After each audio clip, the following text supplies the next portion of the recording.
Olá, pessoa que está me assistindo! Meu nome é Mariana Ramiro e é um prazer te receber aqui no Ressaca Cultural. Hoje a gente vai falar sobre um livro que foi uma das melhores leituras que eu fiz no ano passado. A Cabeça do Santo, da Socorro Acioli.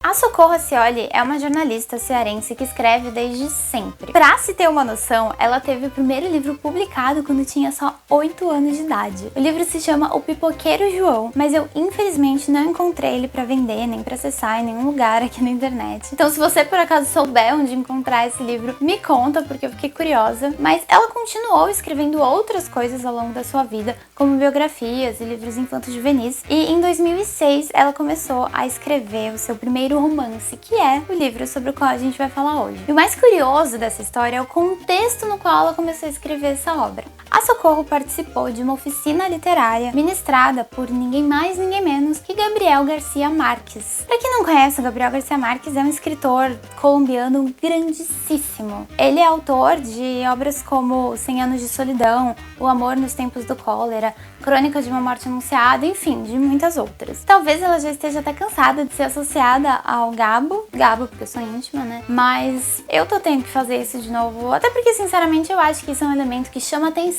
pra obra da Socorro, né? Mas enfim, ele tava ministrando essa oficina chamada Como Contar um Conto, e ela era fechada para convidados do autor, mas nesse ano, uma vaga ficou em aberto, e a Socorro enviou um rascunho de Cabeça do Santo para poder concorrer e foi selecionada. O Gabo incentivou que ela continuasse a escrever essa obra e ela foi publicada em 2014. Eu acho que é super importante trazer essa contextualização, uma que é pra gente saber quem escreveu o livro, conhecer, né, a autora, e outra porque a Cabeça do Santo tem muitos elementos do realismo fantástico. E o Gabriel Garcia Marques é um dos grandes nomes do realismo fantástico na literatura. Então, me deixou muito curiosa ler uma obra de uma escritora competentíssima que teve como mestre, como professor, somente o Gabo. E eu falei algumas vezes do realismo fantástico, né? Mas o que é isso?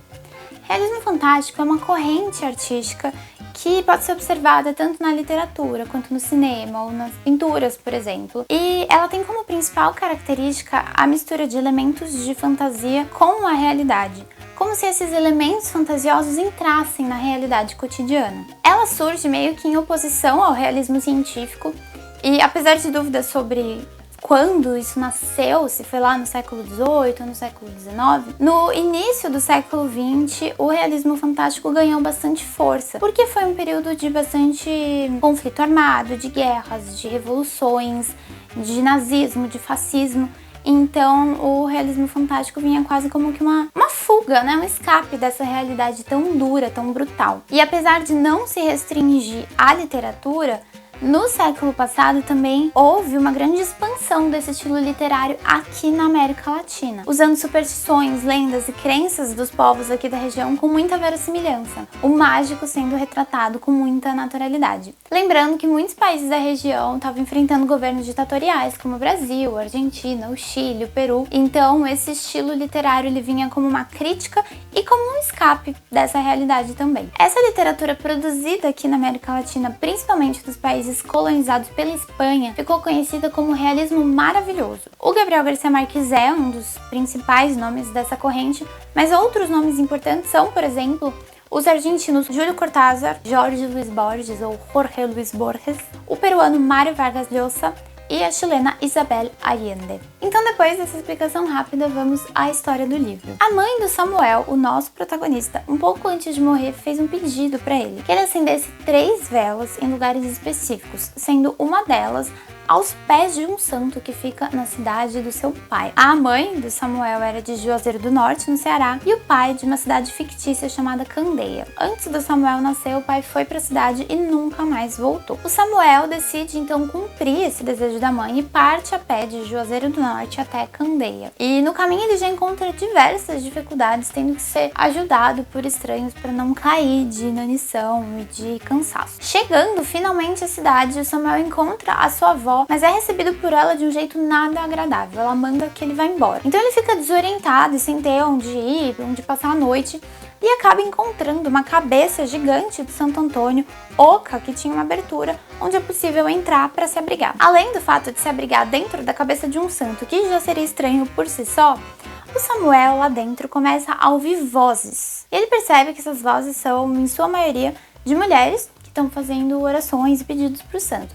Afinal, Santo Antônio é o santo casamenteiro e a maior parte dos pedidos tinha a ver com isso. Na cidade, o Samuel faz amizade com o Francisco, um menino muito esperto que vê nesse dom do amigo, de ouvir as preces das pessoas, uma oportunidade de fazer muita gente feliz e de ganhar um dinheiro também. E a partir daí a história vai se desenrolando. O Samuel vai conhecendo outros personagens, vai ficando conhecido na cidade, mas as dúvidas sobre onde estaria o pai de Samuel, o que teria acontecido com ele, por que a avó o tratou tão mal, continuam. Essa mistura de fantasia com realidade, de mistério com religiosidade, foi completamente instigante pra mim, eu não conseguia parar de ler. Eu queria saber o que ia acontecer com Samuel, com o Francisco, o que ia acontecer com a cidade de Candeia, o porquê das coisas, além de ficar muito envolvida na trama e na maneira como essa história vai se desenrolando e como a autora escreve. A premissa do livro me lembrou a de Pedro Páramo, do Juan Rulfo, um escritor mexicano também de realismo mágico. Eu até já fiz resenha sobre esse livro aqui no canal, vou deixar aqui em cima para você assistir quando acabar esse. Mas à medida em que as histórias se desenrolam, elas vão caminhando para lugares distantes e se diferenciam, apesar de ter algumas semelhanças. É muito provável que a Socorro já tenha se aventurado nessas grandes obras do realismo mágico. E uma curiosidade que me divertiu muito quando eu soube é que, apesar de ser muito inusitada a ideia de uma cabeça gigante de um santo perdida pela cidade, é que ela é real. A autora se inspirou na história da cidade de Caridade, no Ceará, que tem realmente uma estátua de Santo Antônio incompleta com uma cabeça gigante, inclusive com casas sendo construídas em volta dela. Mas enfim, eu adorei o livro, eu achei os personagens super cativantes, a história muito envolvente e ele é muito fácil de ler, eu recomendo demais. A Socorro já escreveu um novo livro, que inclusive foi campeão de vendas na Flip do ano passado, chamado Oração para Desaparecer. Ainda não li, mas com certeza lerei, porque eu fiquei muito curiosa, gostei muito da maneira como a autora escreve e conta as suas histórias. Se você já leu o livro, me conta aqui nos comentários o que você achou, e se você não leu, tá aí a minha dica. E não esquece de curtir aqui, de comentar, de compartilhar com os amigos e de se inscrever no canal para acompanhar os próximos conteúdos. Tchau, tchau!